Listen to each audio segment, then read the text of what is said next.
여러분 혹시 BTS가 누군지 아십니까? 요즘 최고로 잘 나가는 한국의 남성 아이돌 그룹입니다. 한국말로는 뭐죠? 방탄소년단이라고 합니다. 최근에 그 뉴스를 들어보신 분들 계신지 모르겠지만 이들이요, 아주 젊은이들이 팝의 성지라고 할 수 있는 미국의 빌보드 차트 1위를 몇 번 했다고요? 2번이 다들 알고 계시네요. 저만 알고 있었는 줄 알았는데, 한국 가수로는 최초라고 합니다. 그래서 뉴스마다 막 여기저기서 떠들썩한 것을 제가 들은 적이 있었습니다. 그 기사를 보니까는요, 이번에 북미, 유럽의 10개 도시를 투어하면서 21번의 공연을 한다고 하는데요. 좌석만 28만 석이거든요. 굉장히 많죠? 다 매진이 벌써 됐대요. 인기가 얼마 정도 되는지 짐작할 수 있지 않겠습니까? 예전에 한번 무슨 라디오를 한번 들어본 적이 있었는데, 그러니까는 한국에 있는 사람들도 그냥 인도네시아에서 공연한다 하면 비행기 타고 가서 보는 거예요. 지금 LA에서 지금 있는데 막 여기저기에서 전 세계에서 와서 그 LA 공연을 보고 있는 거예요. 제가 LA 줄 서기 위해서 표는 다 있는데 맨 앞에 있는 그 무대 앞에서 보기 위해서 며칠 전부터 와가지고 거기 텐트 치고 잔대요. 대단하지 않습니까? 대단한 그룹입니다. 예전에는 아이돌 그룹은요, 한국에서만 이렇게 팬덤이 있었는데 요즘에는 전 세계적으로 이 팬을 확보하고 있는 것 같아요. 하도가 난리라 해가지고 제가 그 곡을 찾아서 신곡을 들어봤을까요? 안 들어봤을까요? 한번 들어봤어요. 찾아가지고요. 이게 한국말이거든요, 분명히. 무슨 말인지 이해할 수가 없더라고요. 잘 안 들려요, 이게 클리어하게. 중얼중얼 되는 것 같은데 아주 인기가, 이 음악이 좋다고 막 댓글이 막 수천 개가 막 달리거든요. 실시간으로 달리는 것 같아요, 댓글이. 보면은요, 전 세계에서 댓글이 막 달려요. 꼬부랑 아랍 글씨에서부터 시작해가지고 러시아부터 막 전 세계. 자, 예를 들면 이거예요. 아랍 아미가 이제 방탄소년단 그 팬클럽 이름이잖아요. 아랍 아미 손들어 하면은 쫙 달리더라고요. 한 수백 개가 쫙. 나요 하면서 쫙 달리더라고요. 제가 깜짝 놀랐어요. 야, 이렇게 좋을 수가 있는가?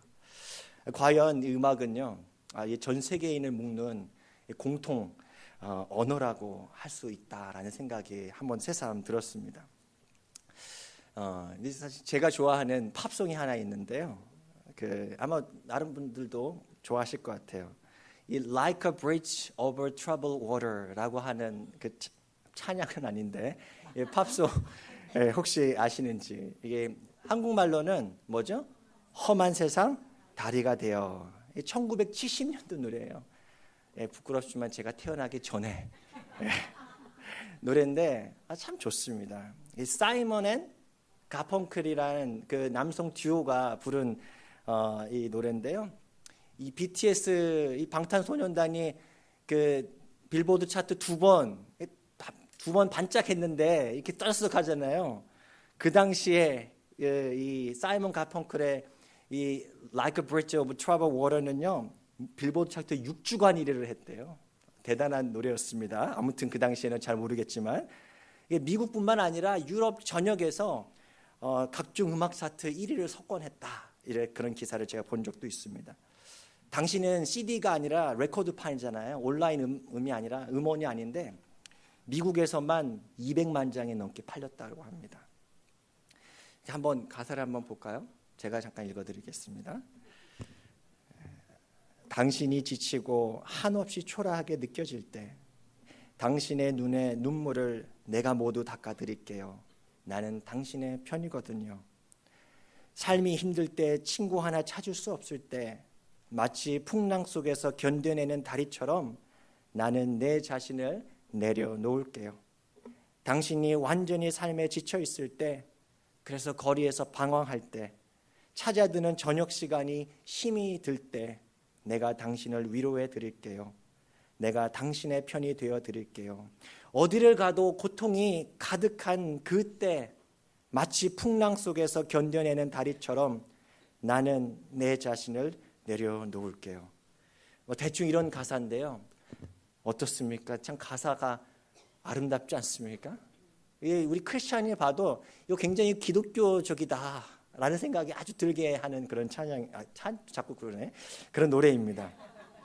그래서 그런지 보니까는요, 가스펠 가수들도 이 노래를 리메이크 해가지고 많이들 불렀더라고요.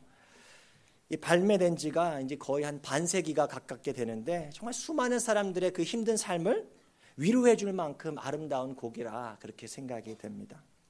사실 저 역시도 말씀드렸다시피 제가 태어나기 전에 발매된 곡인데요, 참 좋아했습니다. 그런데 아이러니한 게 있어요. 이 노래는요, 뭐랄까요, 아름다운 우정 혹은 아름다운 어떤 자기 희생에 관한 노래잖아요. 그런데 정작 노래의 주인공들 듀오 사이먼 앤 가펑클은요, 이 노래 때문에 헤어졌다라는 얘기 들어보셨나요? 이 노래를 만든 사람이 누굴까요? 사이먼이 이 노래를 만들었어요. 그런데 노래는 누가 했을까요? 가펑클이 한 거예요. 너 목소리가 괜찮으니까 너가 노래해 라고 했던 거예요. 그런데 뚜껑을 열어보니까 너무 큰 빅히트를 친 거예요. 엄청나게 난리가 난 거죠. 이게 무대 위에 한 중앙에서 이 가펑클이 아주 열창을 하고 나서 객석을 가득 메운 온 그 청중들이 막 환호하고 막 스포트라이트가 이 가펑클에게 쏟아지고 있을 때 무대 한켠에 있었던 사람, 이 노래를 만들었던 사이먼의 그 마음에는요, 이런 마음이 들었대요. 이봐, 그건 내 노래야. Hey man, it's my song. 이렇게 했더라고요. 아름다운 노래를 만들고 아름다운 노래를 불러서 정말 다른 사람들과 그렇게 열심히 정말 은혜롭게 감동을 시켜줬을지 모르지만 정작 자신의 삶의 모습은 어떻다고요? 그 노래에 담긴 우정이나 어떤 희생과는 거리가 멀었다고 하는 그런 말 아닙니까? 그러면서 생각해 보게 됩니다. 우리의 예수 믿는 사람들도 마찬가지 아닌가?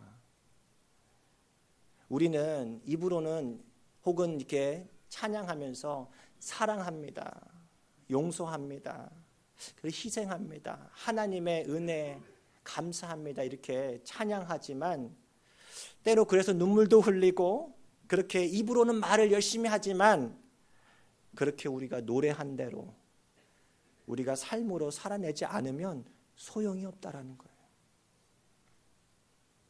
몇 년 전에 기독교 윤리실천위원회에서 윤리실천 운동에서 실시했던 여러 한국 교회에 대한 그 사회적인 신뢰도 여론조사를 한번 본 적이 있는데요. 보신 분도 아마 계실 거예요. 매년 나오니까는요.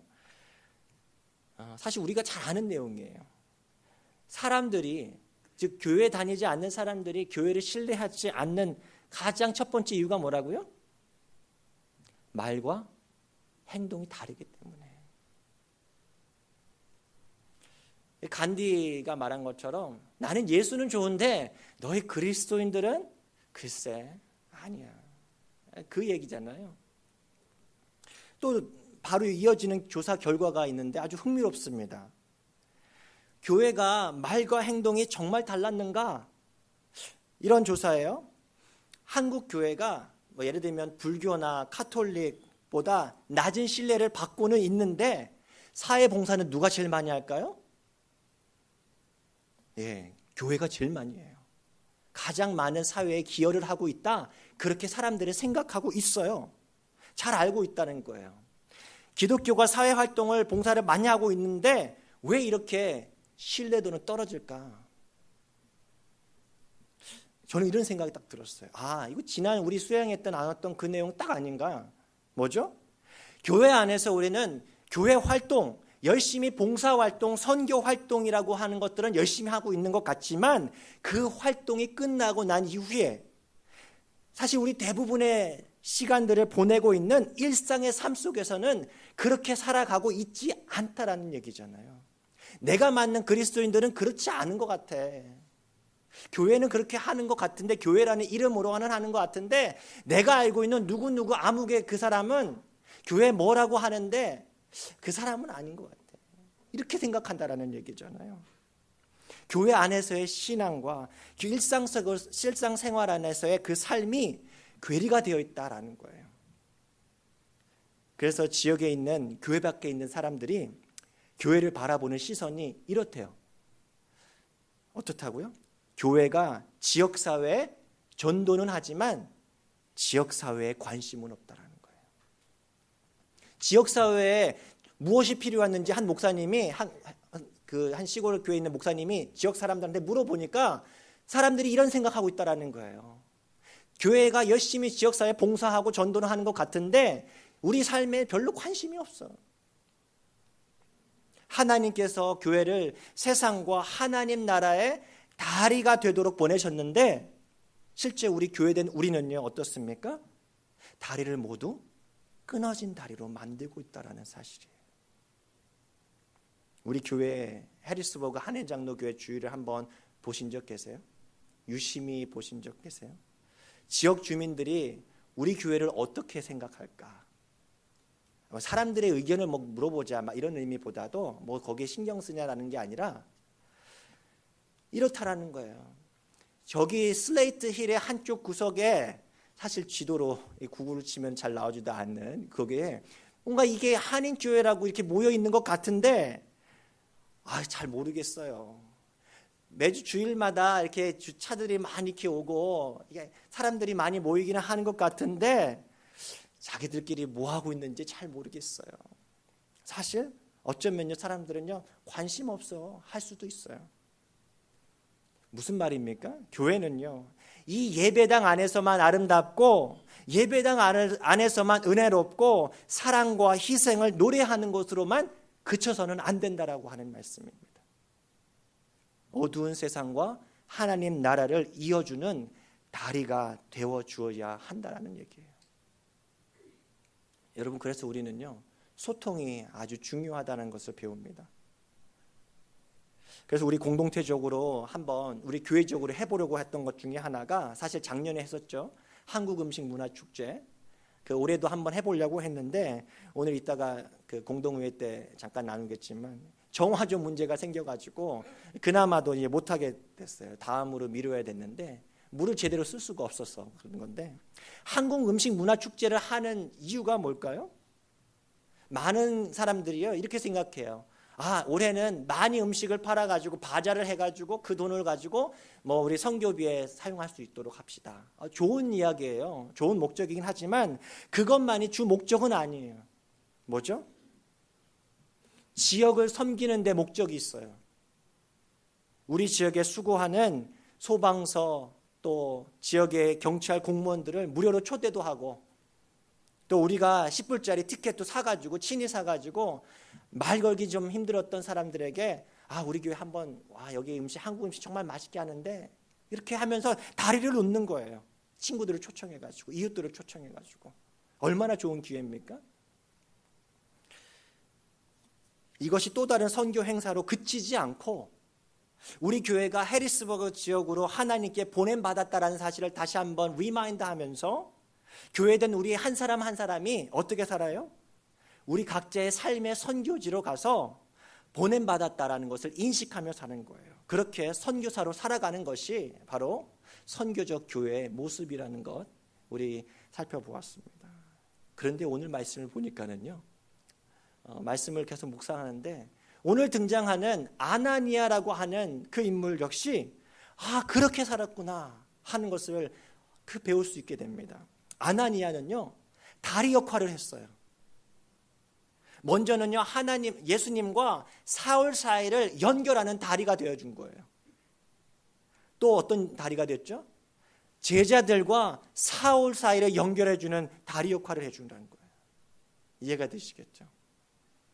여러분 우리 그리스도인들은요 다리를 놓는 사람들입니다. 우리 기독교의 핵심은요 뭘까요? 죄인된 우리들이 예수님이라고 하는 다리를 통해서 거룩하신 하나님께로 나아가는 거잖아요. 유한한 이 땅에서의 삶에서부터 예수님이라고 하는 다리를 건너서 영원한 삶으로 넘어가는 것이잖아요. 그것이 우리가 믿는 구원 아닙니까? 우리는 아무리 착한 일 많이 하고 역사에 남을 만한 어떤 공헌을 해도 하나님께 건너갈 수 없어요. 죄인이기 때문에 그렇습니다. 오직 예수님께서 이 땅에 오셔서 우리의 죄를 위해서 십자가에 피 흘려 못 박혀 돌아가신 것, 그 때문에 우리는 갈 수 있다는 거예요. 그래서 험한 세상에 표류하는 우리를 위해서 예수님께서 다리가 되어 주셨다라는 거예요. 예수님의 희생은요, 우리가 생각할 때마다 그래서 우리에게 은혜가 되는 것 아닙니까? 야, 나는 자격이 없는데 예수님께서 나에게 그 은혜를 베풀어 주셨다라는 거예요. 그러면서 생각해 보게 됩니다. 아, 다리를 놓는 인생, 다리를 놓는 사람들은 그러면은 어떻게 살아가는 삶인가? 오늘 말씀을 통해서 세 가지로 한번 살펴보기 원합니다. 첫 번째로, 다리를 놓는 사람들은요, 보냄받은 사람입니다. 자신이 보냄받은 사람이라는 그 마음으로 살아가는 사람들이에요. 우리 같이 한번 읽어볼까요? 시작. 보냄받은 사람이다. 오늘 기도하고 있었던 아나니아에게 예수님께서 찾아와서 부르십니다. 아나니아야. 그럴 때 바로 아나니아가 어떻게 반응합니까? 주여, 내가 여기 있나이다. 마치 하나님께서 이사야 선지자를 부르실 때처럼, 또 하나님께서 소년 사무엘을 부르실 때처럼 동일한 방법으로 예수님께서 아나니아에게 찾아와서 부르십니다. 아나니아야. 그럴 때 이렇게 동일하게 아나니아 역시 반응하죠. 주여, 내가 여기 있나이다. 무슨 말이에요? 나를 보내소서.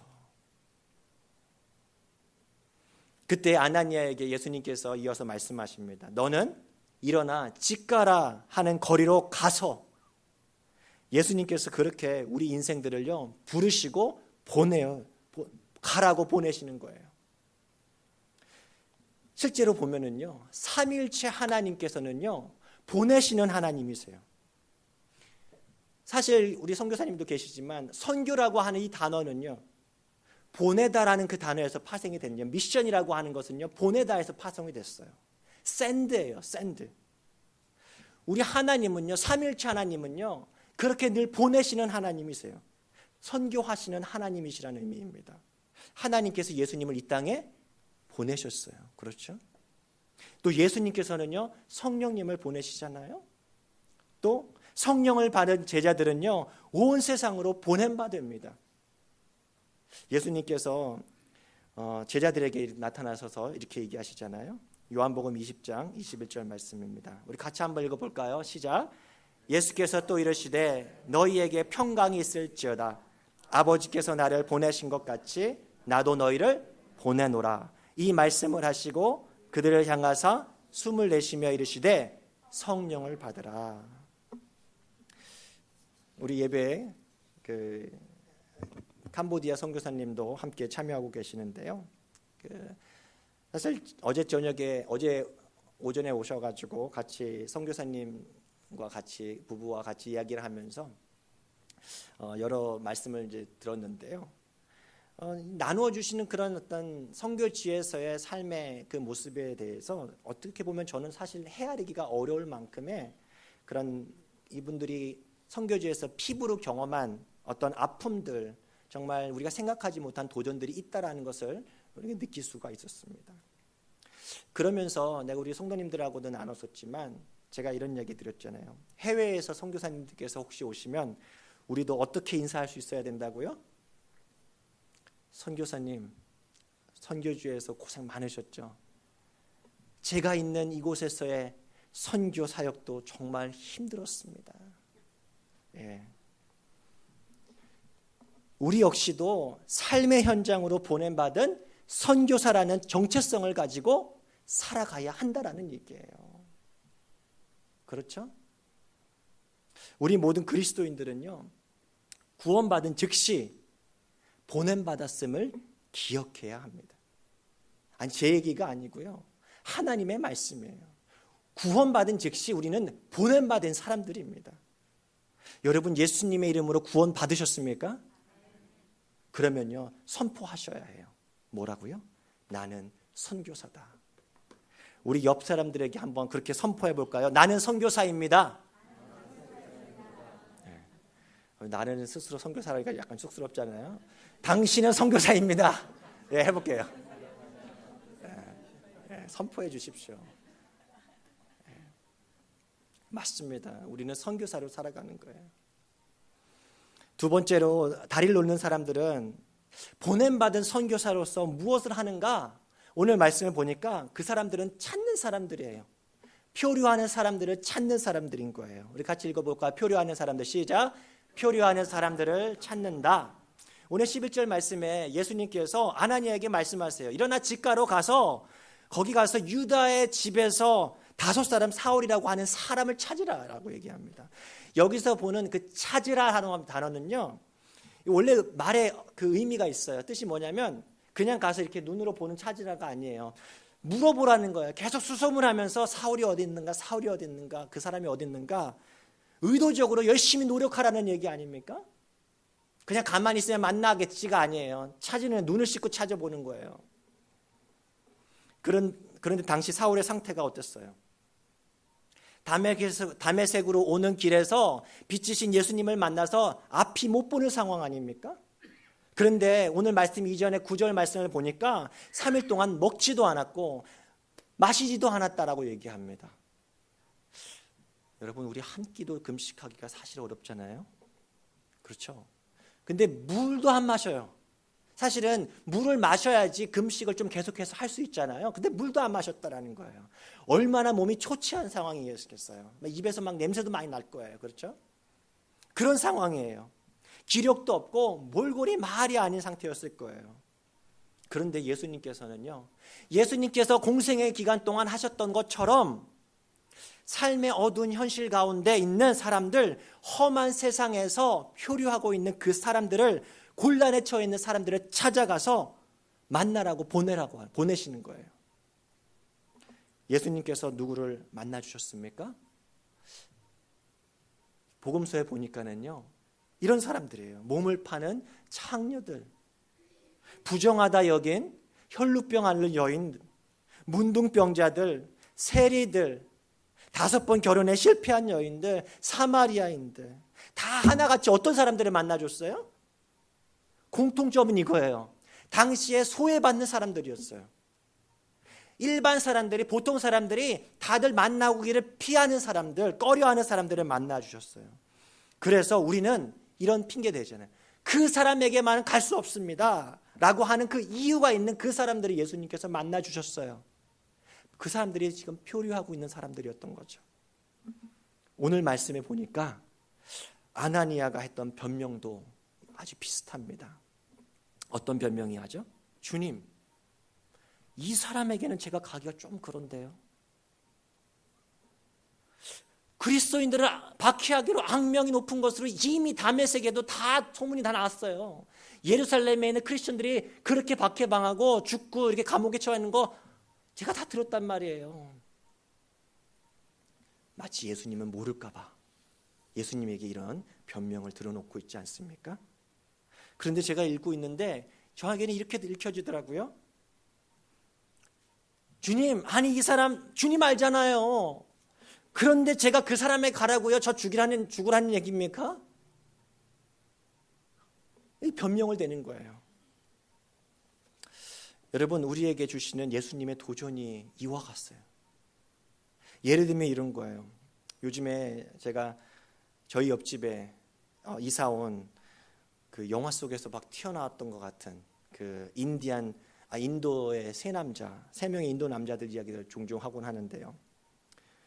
이분들은 항상 벤치에 앉아가지고 셋이 하나같이 담배를 피면서 이렇게 꼭 핸드폰을 들고 어딘가 전화를 항상 하고 있는 아주 특별한 모습을 가지고 있는 그런 분들이에요. 근데 이분들하고 마음을 자꾸 이제 부담이 돼가지고 저에게도 어떻게 해서든지 한번 다리를 놓기 위해서 좀 피곤하고 힘들어도 항상 제가 웃으면서 인사해 보려고 한다고 했잖아요. 그래서 최근에는 제 마음에 과일 좀 더 갖다 주면서 인사를 해보면 어떨까? 그럴 수 있잖아요. 그런 마음이 제 안에 딱 들었어요. 근데 제 안에 또 어떤 마음도 반대의 음성이 들린 줄 아세요? 부끄럽지만 들어보세요. 그럴 필요 없어. 너 어차피 좀 있으면 이사 갈 거잖아. 진짜 이사 갈 거긴 하는데 그런 마음이 순간 들더라고요. 뭐 어차피 계속 하지도 못할 건데 뭘 그렇게 그냥 무시해. 이런 마음이 순간 들더라고요, 제 안에. 이렇구나. 예수님께서 우리를 언제든지 보내시는 그 목적지는요, 기억하셔야 해요. 항상 사람이에요. 예수님께서 항상 우리에게 사람에게 보내셔요. 그런데 우리는요, 마침 아나니아처럼 그 사람에게 갈 수 없는 핑계가 항상 생겨요. 그렇지 않습니까? 무슨 핑계가 생기죠? 주님, 이 사람은 저보다 직책이 높은 사람이에요. 이 사람은요, 반대로 저희 집 종업원인데 내가 어떻게 갑니까? 이 사람은 저보다 부자예요. 내가 이 사람한테 무슨 얘기가 통하겠어요, 말이에요. 저 사람은 별로 사람들하고 거리 만나기도 싫어하는 죄인인데, 또 이런 핑계도 될 수 있어요. 저 사람은 미국 사람이에요. 저 사람은 저 영어 못하는 거 아시잖아요. 저는 목회 못해. 이렇게 얘기하는 거예요. 이 사람 혹시 싫어하면 어떻습니까? 어떻게 합니까? 그런 온갖 그럴듯한 핑계로 예수님께서 우리에게 보내시는 그 사람에게 나는 갈 수 없다라고 이렇게 핑계를 댈 때가 얼마나 많은지 모릅니다. 그렇죠? 우리는요, 그런 그 소리가 우리 안에 들릴 때마다 무엇을 기억해야 되냐면요, 뒤이어서 들려오는 예수님의 음성을 들을 수 있어야 합니다. 가라. 핑계대는 그 아나니아에게 예수님께서는 바로 얘기하십니다. 가라. 그는 내가 택한 나의 그릇이다. 어쩌면 우리에게 보내는 그 사람은요, 하나님께서 택하신 그릇인지 모르는 거예요. 그래서 우리는 가야 되는 거예요. 여러분, 다리를 놓는 사람으로 우리를 부르시는 주님은요, 그렇게 우리 주위에 어둠 가운데 있는 사람들, 험한 세상 가운데 표류하고 있는 그 사람들을 찾아가지고 그에게 가라라고 말씀하세요. 그 말씀에 순종하는 우리가 될 수 있기를 바랍니다. 그런가 하면 세 번째로, 다리를 놓는 사람들은요, 곤란해 있는 처한 그 사람들을 찾아가서 무엇을 하는 겁니까? 친구가 되어주는 거예요. 같이 읽어보겠습니다. 시작. 친구가 되어준다. 여러분, 우리는요, 노방전도자들은 아니에요.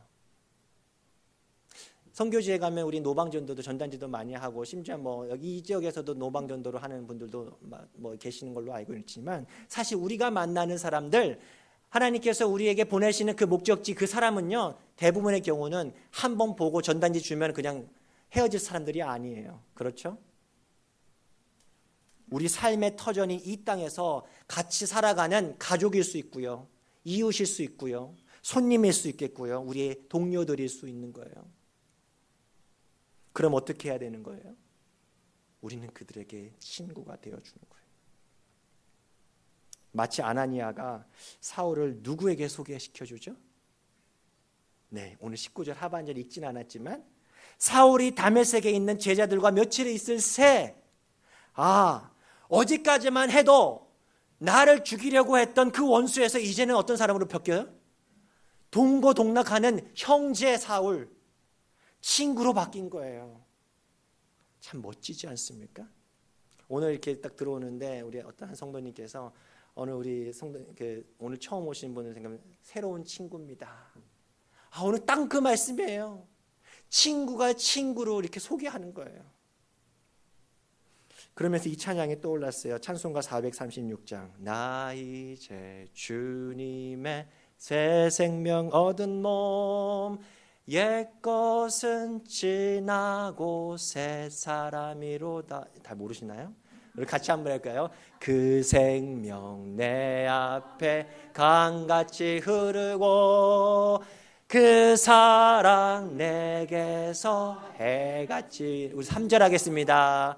산천도 초목도 새 것이 되었고 죄인도 원수도 친구로 변한다. 새 생명 얻은 자 영생을 누리니 주님을 모신 맘 새 하늘이로다. 아멘. 친구를 통해서 그렇게 새로운 친구를 알아가게 되는 것처럼요, 모두가 피하려고 했던 그 사람, 사울과 같은 사람을 이제는 예수 믿는 친구들의 친구가 되게 해주는 거예요. 이해가 되시죠? 험한 세상 다리가 되어 그 노래가 전 세계적인 히트를 쳤다라고 얘기했죠. 그 얘기는 무슨 얘기입니까? 그 노래를 들으면서 얼마나 많은 사람들이 정말 힘들고 지치고 정말 누군가 친구가 없는 그 상황, 외로워하는 사람들이 이 세상에 얼마나 많다고 하는 그러한 반증 아닙니까? 우리 그리스도인들끼리 친구도 정말로 중요합니다.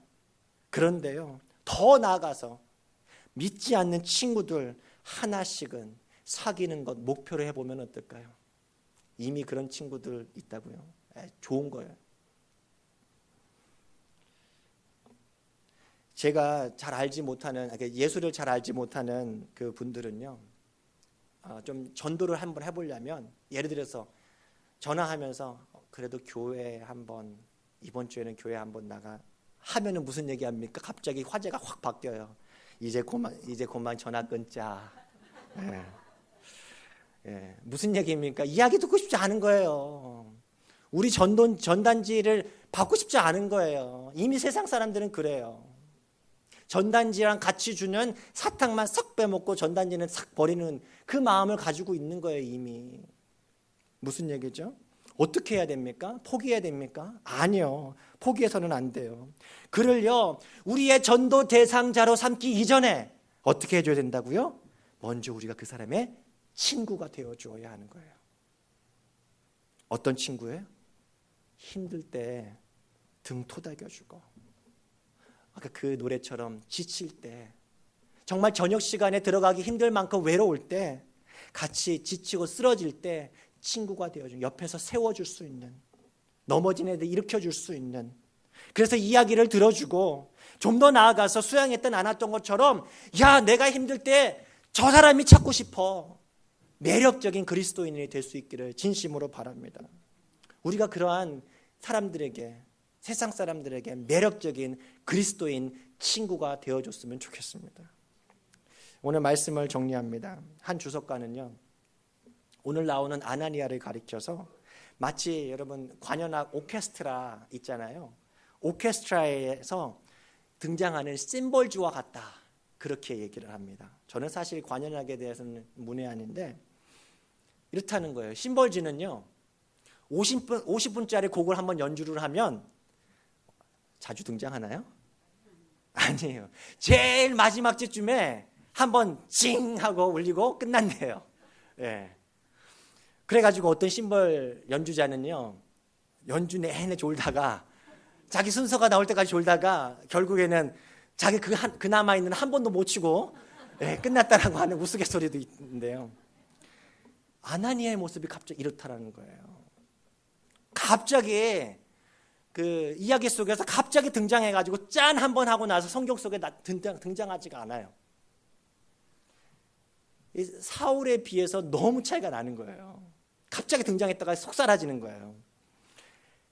그런데 오늘 말씀에 등장했다가 사라졌는데 나중에 이제 사울이 이제 바울이라는 이름으로 활동하면서 자신의 회심 사건을 이야기할 때, 간증할 때 자신을 소개했던 아나니아에 대해서 이렇게 이야기하는 장면이 있습니다. 사도행전 22장 11절 13절인데요. 같이 한번 읽어볼게요. 시작. 율법에 따라 경건한 사람으로 거기 사는 모든 유대인들에게 칭찬을 듣는 아나니아라 하는 이가 내게 와 곁에 서서 말하되 형제 사울아 다시 보라 하거늘 즉시 그를 쳐다보았노라. 이 말씀을 묵상하는데요, 제게 이 표현, 모든 유대인들에게 칭찬을 듣는 아나니아였다. 오늘 말씀에는 나오지는 않았어요. 근데 봤더니 이 아나니아가 누구였는가 보니까 칭찬을 듣는 사람들이었대요. 근데 칭찬을 듣는다라는 것이 원어로 보니까 이런 뜻이에요. 마르투레오. 마르투레오는요, 무슨 뜻이냐면요, martyr, 순교자, 증인을 뜻하는 그 의미예요. 증인이 되다, 좋은 평판을 받다라는 의미를 가지고 있죠. 무슨 말입니까? 아나니아라는 사람은요, 그냥 잠깐 나왔다가 등장하는 그런 사람 같이 보였지만 자신의 삶과 노래가, 자신의 말과 행동이 일치하는 모습을 사람들의 눈에는 생생하게 보여지는, 직접 관찰이 되는 그런 사람이었다라는 사실이에요. 무슨 말이에요? 삶으로 보여주고 있었다. 그런데 재밌는 거는 누구에게? 다른 그리스도인 동료들에게요? 아니요. 그리스도인들을 당시 이단시하던 모든 유대인들에게. 놀랍지 않습니까? 오늘날로 따지면 예수 믿지 않은 불신자들에게 좋은 평판을 가지고 있었다라는 얘기예요. 다메섹이라는 곳에서 이미 정착해서 살고 있던 아나니아는요, 그곳 현지 사람들에게 어떤 존재였어요? 섬으로 살지 않았어요. 혼자만의 섬, 혹은 그리스도인들끼리만의 섬에 갇혀 지내지 않고 믿지 않는 사람들에게, 유대인들에게도 다가가서 그들에게 다리가 되어주는 삶을 살았다는 말 아닙니까? 아나니아는요, 비록 바울처럼요 신약 성경의 반을 기록할 만큼 뛰어난 글솜씨는 없었을 수도 있어요.